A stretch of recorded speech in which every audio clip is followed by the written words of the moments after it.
Hi guys, welcome back to my YouTube channel. ನಾನು ನಿಮ್ಮ ಸಾನುಗೌಡ. ಇವತ್ತು ನಾನು ನನ್ನ ತಂಗಿ, ನನ್ನ ಹಸ್ಬೆಂಡ್, ಪಾಪು ಕರ್ಕೊಂಡು ತುಮಕೂರಿಗೆ ಹೋಗ್ತಾ ಇದ್ದೀವಿ. ಸ್ವಲ್ಪ ಶಾಪಿಂಗ್ ಇತ್ತು, ಹಾಗೆ ನನ್ನ ಮಗುನ ಹಾಸ್ಪಿಟಲ್ ಕರ್ಕೊಂಡು ಹೋಗ್ಬೇಕಿತ್ತು, ಜಸ್ಟ್ ಫಾರ್ ಜನರಲ್ ಚೆಕಪ್. ಅವನು ಹುಷಾರಾಗಿದ್ದಾನೆ, ಆರಾಮಾಗಿದ್ದಾನೆ. ಬಟ್ ನನಗೆ ಅವ್ನ ಫುಡ್ ರೋಟೀನ್ ಬಗ್ಗೆ ಸ್ವಲ್ಪ ಡೌಟ್ಸ್ ಇತ್ತು. ಎಷ್ಟು ಮೀಲ್ಸ್ ಕೊಡಬೇಕು, ಎಷ್ಟು ಸ್ನ್ಯಾಕ್ಸ್ ಥರ ಕೊಡಬೇಕು, ಅವ್ನ ವೆಯ್ಟ್ ಗೇನ್ ಬಗ್ಗೆ ಸ್ವಲ್ಪ ಡೌಟ್ಸ್ ಇತ್ತು. ಯಾವ ಫುಡ್ ಕೊಡಬೇಕು, ಕೊಡಬಾರ್ದು, ಸಿಕ್ಕಾಪಟ್ಟೆ ಕನ್ಫ್ಯೂಷನಲ್ಲಿದ್ದೆ. ಸೊ ಇದನ್ನೆಲ್ಲ ಕ್ಲಿಯರ್ ಮಾಡ್ಕೊಳ್ಳೋಕ್ಕೆ ನಾನು ಇವತ್ತು ಡಾಕ್ಟರ್ ಹತ್ರ ಹೋಗ್ತಾ ಇದ್ದೀನಿ. ನಾನು ಸ್ವಲ್ಪ ಶಾಪಿಂಗ್ ಮಾಡೋದಿತ್ತು. ನಾನು ಫಸ್ಟ್ ಹೋಗಿದ್ದು MG ರೋಡಲ್ಲಿ ಲೊಕೇಟ್ ಆಗಿರೋ ಸಂಗಮ್ ಮ್ಯಾಚಿಂಗ್ ಸೆಂಟರ್.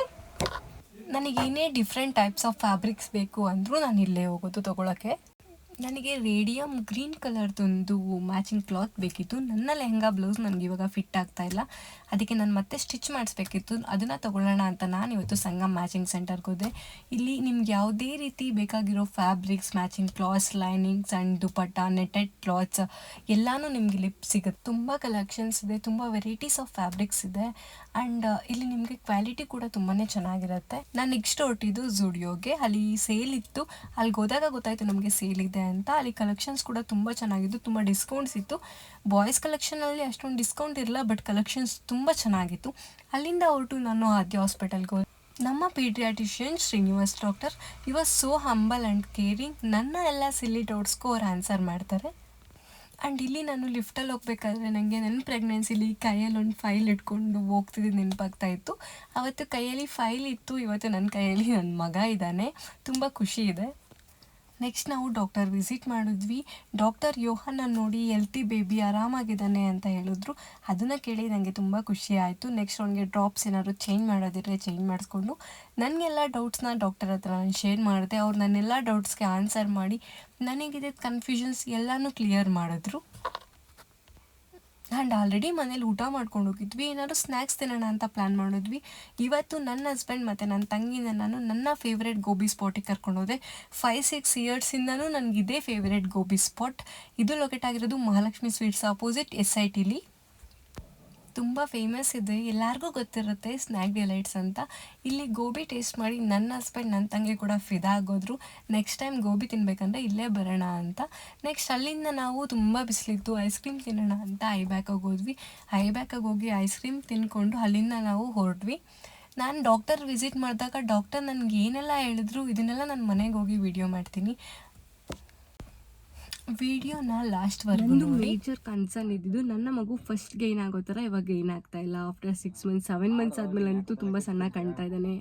ಇದೆಲ್ಲ ನನಗೆ ಕೇಳಬೇಕು ಡಾಕ್ಟರ್ನ ಅಂದ್ಕೊಂಡಿದ್ದೆ. ಅದನ್ನೆಲ್ಲ ನಾನು ಡಾಕ್ಟರಿಗೆ ಕ್ವಶನ್ ಮಾಡಿದಾಗ ಡಾಕ್ಟರ್ ನನಗೆ ಕೆಲವೊಂದು ವಿಷಯ ಹೇಳಿದ್ರು. ಅದನ್ನು ನಾನು ನಿಮ್ಮನ್ನು ಶೇರ್ ಮಾಡ್ಕೊಬೇಕು. I think this is help for all the new moms. Doctor ನನಗೆ ಒಂದು ಗ್ರಾಫ್ ಥರ ಬರೆದು ತೋರಿಸಿದ್ರು. ಮಗು ಏನಕ್ಕೆ ಆಫ್ಟರ್ 6 ಮಂತ್ಸ್ ಗೇನ್ ಆಗಲ್ಲ ಅಂದರೆ, ನಂಗೆ ಅವ್ರು ಕ್ವಶನ್ ಮಾಡಿದ್ರು ಆವಾಗ ಮಗು ಪರ್ ಮಂತ್ ಎಷ್ಟು ಗೇನ್ ಆಗ್ತಾಯಿತ್ತು ಅಂದರೆ, ಇವ್ನು 1 kg-ಇಂದ 1.5 kg ಗೇನ್ ಆಗ್ತಾಯಿದ್ದ ಪರ್ ಮಂತಲ್ಲಿ. ನಾನು ಅದನ್ನು ಡಾಕ್ಟರ್ ಹತ್ರ ಹೇಳಿದಾಗ ಡಾಕ್ಟರ್ ಓಕೆ, ನಿನ್ನ ಮಗು ಆಫ್ಟರ್ ದ 6 ಮಂತ್ಸ್ ಹಾಗೆ ಗೇನ್ ಆದರೆ 1 ಇಯರ್ ಅಷ್ಟರಲ್ಲಿ ಎಷ್ಟು ಗೇನ್ ಆಗಿರ್ತಾನೆ, ಲೈಕ್ ಒಂದು 20 kgs ಬಂದುಬಿಟ್ಟಿರುತ್ತೆ ಮಗು. 1 ಇಯರ್ ಮಗು ಎಲ್ಲರೂ 20 kg ಇರುತ್ತಾ? ದಟ್ಸ್ ದ ರೀಸನ್ ಡಾಕ್ಟರ್ ಹೇಳಿದ್ದು. ಅದು ಗ್ರಾಫ್ ಇರೋದೇ ಹಾಗೆ. 6 ಮಂತ್ಸ್ವರೆಗೂ ಮಗು ಒಂದು ಮಂತಿಗೆ 1 kg 1.5 kg ಗೇನ್ ಆಗಲೇಬೇಕು. ಆಫ್ಟರ್ ದ 6 ಮಂತ್ಸ್ ಮಗು ಪರ್ ಮಂತ್ 500 ಗ್ರಾಮ್ಸ್ ಅಷ್ಟೇ ಗೇನ್ ಆಗೋದು. ನನ್ನ ಮಗ ಸಾಲಿಡ್ ತಿಂತಾ ಇಲ್ಲ, ಓಕೆ. ಕೆಲವೊಂದು ಮಕ್ಕಳು ಸಾಲಿಡ್ ತಿನ್ನೋರು ಕೂಡ ಟೆನ್ಷನ್ ಇರುತ್ತೆ ಅವ್ರಿಗೂ. ಏನಕ್ಕೆ ನನ್ನ ಮಗು ಊಟ ಮಾಡ್ತಿದ್ದೆ ಆದರೂ ಪರ್ ಮಂತ್ 1 kg ಆ ಥರ ಗೇನ್ ಆಗ್ತಾಯಿಲ್ಲ, ಫಸ್ಟ್ ಗೇನ್ ಆಗೋ ಥರ ಆಫ್ಟರ್ 6 ಮಂತ್ಸ್ ಅಂದರೆ, ಎಸ್, ಮಗು ಆ ಥರ ಗೇನ್ ಆಗಲ್ಲ ಆಫ್ಟರ್ 6 ಮಂತ್ಸ್. 1 kg ಗೇನ್ ಆಗೋದೆಲ್ಲ 6 ಮಂತ್ಸ್ವರೆಗೂ ಅಷ್ಟೇ. ಆಫ್ಟರ್ 6 ಮಂತ್ಸ್ ಪಾಪು ಗೇನ್ ಆಗೋದು 500 ಗ್ರಾಮ್ಸ್ ಅಷ್ಟೇ. 300 ಗ್ರಾಮ್ಸ್ ಟು 500 ಗ್ರಾಮ್ಸ್ ಅಷ್ಟೇ. 10 ಮಂತ್ಸಲ್ಲಿ ಮಗು 7 kg-ಇಂದ 11 kg ಇರಬೇಕು.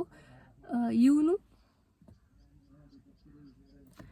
7 kg-ಇಂದ 11 kg ಇರಬೇಕು 10 ಮಂತ್ಸಲ್ಲಿ ಮಗು.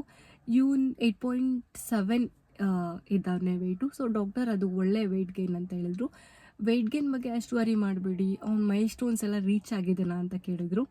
ಎಸ್, ಇವನ್ನೆಲ್ಲ ಮೈಲ್ ಸ್ಟೋನ್ಸು 10 ಮಂತ್ಸಲ್ಲಿ ಯಾವ ಮೈಲ್ ಸ್ಟೋನ್ಸ್ ಎಲ್ಲ ರೀಚ್ ಆಗಬೇಕೆಲ್ಲ ರೀಚ್ ಆಗಿದ್ದಾನೆ. ಆಲ್ರೆಡಿ ಏನಾದ್ರು ಸಪೋರ್ಟ್ ಇಟ್ಕೊಂಡು ನಿಂತ್ಕೊತಿದ್ದಾನೆ 1 ಮಂತ್ ಬ್ಯಾಕ್. ಡಾಕ್ಟರ್ ನನ್ನ ಮಗು ವೆಯ್ಟ್ ನಾರ್ಮಲ್ ಇದ್ದಾನೆ, ಅವ್ನು ಯಾವುದೇ ರೀತಿ ವೆಯ್ಟ್ ಕಮ್ಮಿ ಇಲ್ಲ ಅಂದಾಗ ನನಗೆ ಖುಷಿ ಆಯಿತು. ನನಗೆ ಒಂದು ಅರ್ಧ ತಲೆನೋವಲ್ಲಿ ಕಮ್ಮಿ ಆಯಿತು. ಓಕೆ, ನೆಕ್ಸ್ಟ್ ನಾನು ಡಾಕ್ಟರ್ ಹತ್ರ ಮಾತಾಡಿದ್ದು ಫುಡ್ ಬಗ್ಗೆ. ಮಗುಗೆ ಯಾವ ಫುಡ್ ಕೊಡಬೇಕು ಕೊಡಬಾರ್ದು ಅಂದಾಗ ಡಾಕ್ಟರ್ ಹೇಳಿದ್ದು ಎಲ್ಲ ಫುಡ್ಸ್ ಕೊಡ್ಬೋದು, ಈ ಥರ ಮಗುಗೆ ಅಲರ್ಜಿ ಆಗುತ್ತೆ ಅನ್ನೋ ಫುಡ್ಸ್ ಯಾವುದೂ ಇಲ್ಲ. ಕೆಲವೊಂದು ಬಾಡಿ ಮೆಕ್ಯಾನಿಸಮ್ಸ್ ಒಬ್ರೊಬ್ರದ್ದು ಡಿಫ್ರೆಂಟ್ ಇರುತ್ತೆ. ನಾವು ಮಗುಗೆ ಆಗುತ್ತಾ ಇಲ್ವಾ, ಅಲರ್ಜಿ ಆಗುತ್ತಾ ಅಂತ ಗೊತ್ತಾಗೋದು ಮಗುಗೆ ನೀವು ಫುಡ್ ಕೊಟ್ಟು ನೋಡಿದಾಗ ಮಾತ್ರ ಅಂತ. ನಾನು ಆಲ್ರೆಡಿ ಅವ್ನಿಗೆ ಒಂದು ಟೈಮ್ ಎಗ್ ಕೊಟ್ಟಿದ್ದೆ, ಅವ್ನಿಗೇನೂ ಆಗಿರಲಿಲ್ಲ. ಬಟ್ ನನ್ನ ಕೆಲವೊಂದು ಫ್ರೆಂಡ್ಸ್ ಹೇಳಿದ್ರು ಎಗ್ ವೈಟ್ ಕೊಡಬೇಡ, ಓಲ್ ಎಗ್ ಮಗು ಕೊಡಬಾರ್ದು ಅಂತ. ಸೊ ನಾನು ಅದನ್ನು ಡಾಕ್ಟರ್ ಹತ್ರ ಕೇಳಿದಾಗ ಡಾಕ್ಟರ್ ಹೇಳಿದ್ದು ನೋ, ಫುಲ್ ಎಗ್ ಕೊಡ್ಬೋದು ಮಗುಗೆ. ಅವ್ನು ಎಷ್ಟು ತಿಂತಾನೆ ಅಷ್ಟು, ಫುಲ್ ಎಗ್ ಅಂದರೆ ಎಗ್ ವೈಟ್ ಕೂಡ ಕೊಡ್ಬೋದು. ಅವ್ನು ಎಷ್ಟು ತಿಂತಾನೆ ಅಷ್ಟನ್ನು ಮಾತ್ರ ಕೊಡಿ, ಫೋರ್ಸ್ ಫೀಡ್ ಮಾಡಬೇಡಿ. ಆ ಫುಡ್ ಅಂತ ಅಲ್ಲ, ಯಾವುದೇ ಫುಡ್ ಆದ್ರೂ ಪರವಾಗಿಲ್ಲ, ಮಗುಗೆ ಫೋರ್ಸ್ ಫೀಡ್ ಮಾಡಬೇಡಿ ಅಂತ ಡಾಕ್ಟರ್ ಹೇಳಿದ್ರು. ನೆಕ್ಸ್ಟ್ ನಾನು ಡಿಸ್ಕಸ್ ಮಾಡಿದ್ದು ಬನಾನಾ ಕೊಡ್ಬೋದಾ, ಯಾವ್ಯಾವ ಫ್ರೂಟ್ಸ್ ಕೊಡಬೇಕು, ಅಥವಾ ಯಾವ್ದಾದ್ರು ಫ್ರೂಟ್ಸ್ ಇದೆಯಾ ಕೊಡಬಾರ್ದು ಅನ್ನೋ ಥರ ಫ್ರೂಟ್ಸ್ ಇದೆಯಾ ಅಂದಾಗ ಡಾಕ್ಟರ್ ಎಲ್ಲ ಫ್ರೂಟ್ಸು ಕೊಡ್ಬೋದು ಮಕ್ಕಳಿಗೆ. ಅವ್ರಿಗೆ ನೀವು ಸ್ಮ್ಯಾಶ್ ಮಾಡಿ ಕೊಡೋಕ್ಕಾಗೋ ಫ್ರೂಟ್ಸ್ ಎಲ್ಲ ಕೊಡಿ. ಬಿಕಾಸ್ ನನ್ನ ಮಗುಗಿನ್ನೂ ಹಲ್ಲು ಬಂದಿರೋದೇ ಒಂದು, ಹಂಗಾಗಿ ಅವ್ನಿಗೆ ಅಗ್ಯೋಕ್ಕೆ ಕಷ್ಟ ಆಗುತ್ತೆ. ನಾನು ಏನೇ ಕೊಟ್ಟರು ಅವನಿಗೆ ಸ್ಮ್ಯಾಶ್ ಮಾಡೇ ಕೊಡಬೇಕು. ಇಷ್ಟು ದಿನ ಪ್ಯೂರಿ ಫಾರ್ಮಲ್ಲಿ ಕೊಡ್ತಾಯಿದ್ದೆ, ಇವಾಗ ಸ್ಮ್ಯಾಶ್ ಮಾಡಿ ಕೊಡ್ತಾಯಿದ್ದೀನಿ. ಬನಾನಾ ಕೊಡ್ಬೋದಾ ಮಗುಗೆ, ಕೋಲ್ಡ್ ಆಗುತ್ತಾ ಅಂತ ಕೇಳಿದಾಗ ಡಾಕ್ಟರ್ ಏನೂ ಕೋಲ್ಡ್ ಆಗಲ್ಲ, ಬನಾನಾ ಕೂಡ ಕೊಡ್ಬೋದು. ಈವನ್ ಡಾಕ್ಟರ್ ಸ್ವೀಟ್ ಪೊಟ್ಯಾಟೊ ಕೂಡ ಕೊಡಿ, ಅದು ತುಂಬ ಒಳ್ಳೆಯದು ಆ್ಯಂಡ್ ವೆಯ್ಟ್ ಗೇನ್ ಚೆನ್ನಾಗಾಗುತ್ತೆ ಸ್ವೀಟ್ ಪೊಟ್ಯಾಟೊಯಿಂದ. ನಂಗೆ ಡಾಕ್ಟರ್ ಹೇಳಿದ್ದು ಯಾವ ಫುಡ್ ಕೊಡಬೇಕು ಕೊಡಬಾರ್ದು ಅನ್ನೋದು ನಾವು ಹೇಳೋಕ್ಕಾಗಲ್ಲ. ಕೆಲವೊಬ್ಬರು ಬಾಡಿ ಡಿಫ್ರೆಂಟ್ ಇರುತ್ತೆ, ನಾವು ಬಾಡಿ ಮೆಕ್ಯಾನಿಸಮ್ನ ಜಡ್ಜ್ ಮಾಡೋಕ್ಕಾಗಲ್ಲ. ಸೊ ಮಗು ಒಂದು ತಕ್ಷಣ ಅಂದರೆ ಒಂದು ಫುಡ್ ತಿಂತು, ಈಗ ನನ್ನ ಮಗುಗೆ ಎಗ್ ಕೊಟ್ಟಿದ್ದೀನಿ, ನೆಕ್ಸ್ಟ್ ವಾಮಿಟ್ ಮಾಡ್ತು ಅಂದರೆ ಮಗುಗೆ ಅದು ಎಗ್ ಅಲರ್ಜಿ ಆಗಿದೆ, ನೆಕ್ಸ್ಟ್ ಕೊಡಲೇಬಾರ್ದು ಅಂತ ಅಲ್ಲ. ಫುಡ್ ಅಲರ್ಜಿ ಅಂದರೆ ಮೋರ್ ದ್ಯಾನ್ 10 ಟೈಮ್ಸ್ ವಾಮಿಟ್ ಮಾಡಬೇಕು ಮಗು ಫುಡ್ ತೊಗೊಂಡ್ಮೇಲೆ, ಅದು ಫುಡ್ ಅಲರ್ಜಿ ಅಂತ ನಾವು ಕನ್ಸಿಡರ್ ಮಾಡ್ಬೋದು. ಆವಾಗಲೂ ಕೂಡ ಡಾಕ್ಟರ್ ನಾವು ಸ್ಟಾಪ್ ಮಾಡೋಕ್ಕೆ ಹೇಳಲ್ಲ, ಅದನ್ನು ಇನ್ನೊಂದು ಸ್ವಲ್ಪ ದಿನ ಬಿಟ್ಟು ಅದೇ ಫುಡ್ ಕೊಡೋಕೆ ಹೇಳ್ತೀವಿ. ಆವಾಗಲೂ ಹಾಗೆ ಆಯಿತು ಅಂದರೆ ಅದು ಫುಡ್ ಅಲರ್ಜಿ ಅಂತ ನಾವು ನಿಮ್ಮ ಮಗುಗೆ ಅದು ಕೊಡಬೇಡಿ ಅಂತ ಕನ್ಸಿಡರ್ ಮಾಡ್ತೀವಿ. ನೀವು ಮಗು ಒಂದ್ಸರಿ ಏನೋ ತಿಂದು ವಾಮಿಟ್ ಮಾಡ್ತು ಅಂದಿದ ತಕ್ಷಣ ಅದು ಫುಡ್ ಅಲರ್ಜಿ ಅಂತ ಕನ್ಸಿಡರ್ ಮಾಡಬೇಡಿ ಅಂತ ಡಾಕ್ಟರ್ ಹೇಳಿದ್ರು. ನನಗೆ ಓಕೆ, ಇನ್ನೆಲ್ಲ ಫ್ರೂಟ್ಸು ಸ್ಟಾರ್ಟ್ ಮಾಡಿ, ಹುಳಿ ಇರೋ ಫ್ರೂಟ್ಸ್ ಕೂಡ ಕೊಡಿ. ಕೆಲವೊಂದು ಮಕ್ಕಳು ಹುಳಿನ ಇಷ್ಟಪಟ್ಟು ತಿಂತಾರಂತೆ. ಸೊ ಡಾಕ್ಟರ್ ಹೇಳಿದ್ರು ಹುಳಿ ಇರೋ ಫ್ರೂಟ್ಸ್ ಕೊಡಿ ಅಂತ. ಅವಕಾಡೋ, ಕಿವಿ, ಆ್ಯಪಲ್, ಬನಾನಾ. ಕಾರಲ್ಲಿ ಕುತ್ಕೊಂಡು ವಿಡಿಯೋ ಮಾಡ್ತಾಯಿದ್ದೆ, ಅಲ್ಲಿ ಕತ್ಲಾಗೋಯ್ತು. ಸೊ ಮನೆಗೆ ಬಂದು ಕಂಟಿನ್ಯೂ ಮಾಡ್ತಾಯಿದ್ದೀನಿ. ಡಾಕ್ಟರ್ ನನಗೆ ವೆಯ್ಟ್ ಗೇನ್ ಬಗ್ಗೆ ಇನ್ನೊಂದು ಪಾಯಿಂಟ್ ಹೇಳಿದ್ರು. ನಿಮ್ಮ ಮಗು ಬೇರೆ ಮಗು ಜೊತೆ ಕಂಪೇರ್ ಮಾಡಬೇಡಿ. ಲೈಕ್ ನನ್ನ ಮಗು 10 ಮಂತ್ಸ್ ಇಷ್ಟೇ ವೆಯ್ಟ್ ಇದ್ದಾನೆ, ಇನ್ನೊಂದು ಮಗುನು 10 ಮಂತ್ಸ್ ನನ್ನ ಮಗುಗಿನ ಜಾಸ್ತಿ ಇದ್ದಾನೆ ಅಂತ. ನಿಮ್ಮ ಮಗು ನಾರ್ಮಲ್ ವೆಯ್ಟ್ ಇದೆಯಾ ಅಂದರೆ ಹೆಲ್ತಿ ವೆಯ್ಟ್ ಇದೆಯಾ, ಓಕೆ. 6 ಮಂತ್ ಅಷ್ಟರಲ್ಲಿ ಬರ್ತ್ ವೆಯ್ಟ್ಗಿನ್ನ ಮಗು ಡಬಲ್ ಆಗಬೇಕು, 1 ಇಯರ್ ಅಷ್ಟರಲ್ಲಿ ಟ್ರಿಬಲ್ ಆಗಬೇಕು ಅಷ್ಟೇ. ಅಂದರೆ ಅದಕ್ಕಿಂತ ಜಾಸ್ತಿ ಹಾಕ್ತಾರೆ ಮಕ್ಕಳು, ಬಟ್ ಆದರೂ ಓಕೆ, ಆಗಿಲ್ಲ ಅಂದರೂ ಓಕೆ. ಅಂಡರ್ ವೆಯ್ಟ್ ಇರಲ್ಲ ಮಕ್ಕಳು, ನಾರ್ಮಲ್ ವೆಯ್ಟ್ ಅಂತ ಕನ್ಸಿಡರ್ ಮಾಡ್ತಾರೆ ಅದನ್ನು. ಮಗು ನನ್ನ ಫುಡ್ ಬಗ್ಗೆ ಎಲ್ಲ ಹೇಳಿದೆ ಆವಾಗಲೇ, ಯಾವ ಫುಡ್ಸ್ನು ನನ್ನ ಡಾಕ್ಟರ್ ನಂಗೆ ಕೊಡಬೇಡಿ ಅಂದಿಲ್ಲ. ಮಿಲ್ಕ್ ಪ್ರಾಡಕ್ಟ್ಸ್ನು ಕೊಡಿ ಅಂದರು. ಯಾವುದೇ ರೀತಿ ಅಲರ್ಜಿ ಆಗುತ್ತೆ ಆಗಲ್ಲ ಫಸ್ಟೇ ಹೇಳೋಕ್ಕಾಗಲ್ಲ, ಆ್ಯಂಡ್ ಆಗಲ್ಲ, ಮೋಸ್ಟ್ ಆಫ್ ದ ಕೇಸಸ್ ಆಗಲ್ಲ ಅಂತಲೇ ಡಾಕ್ಟರ್ ಹೇಳಿದ್ರು. ನನ್ನ ಮಗುಗೆ ನಾನು ಯಾವುದೇ ಫುಡ್ಸ್ ಕೊಡಬೇಕಾದ್ರೂ ಸೀರಿಯಸ್ಲಿ ಭಯ ಪಟ್ಕೊಂಡೇ ಕೊಡ್ತೀನಿ. ಇನ್ಮೇಲಿಂದ ನನಗೆ ಭಯ ಇರಲ್ಲ. ನೀವು ನಿಮ್ಮ ಮಗುಗೆ ಅದೇ ರೀತಿ ಫುಡ್ ಕೊಡಬೇಕು ಅಂದರೆ ಭಯ ಪಡಬೇಡಿ. ಎಲ್ಲ ಫುಡ್ಸ್ನೂ ಟ್ರೈ ಮಾಡಿ, ಮಗುಗೆಲ್ಲನೂ ಟೇಸ್ಟ್ ಮಾಡಿಸೋಣ. 1 ಇಯರ್ ಅಷ್ಟರಲ್ಲಿ ಮಗು ಏನೇನು ತಿನ್ಬೋದು, 1 ಇಯರ್ ಮಗು ಏನೇನು ತಿನ್ಬೋದು, ಅದೆಲ್ಲ ಫುಡ್ಸು ಮಗುಗೆ ನಾವು ಟೇಸ್ಟ್ ಮಾಡ್ಸೋಣ. ಓಕೆ, ಈ ವಿಡಿಯೋ ನಿಮಗೆ ಇಷ್ಟ ಆಗಿದೆ ಅಂತ ಅಂದ್ಕೊಳ್ತೀನಿ.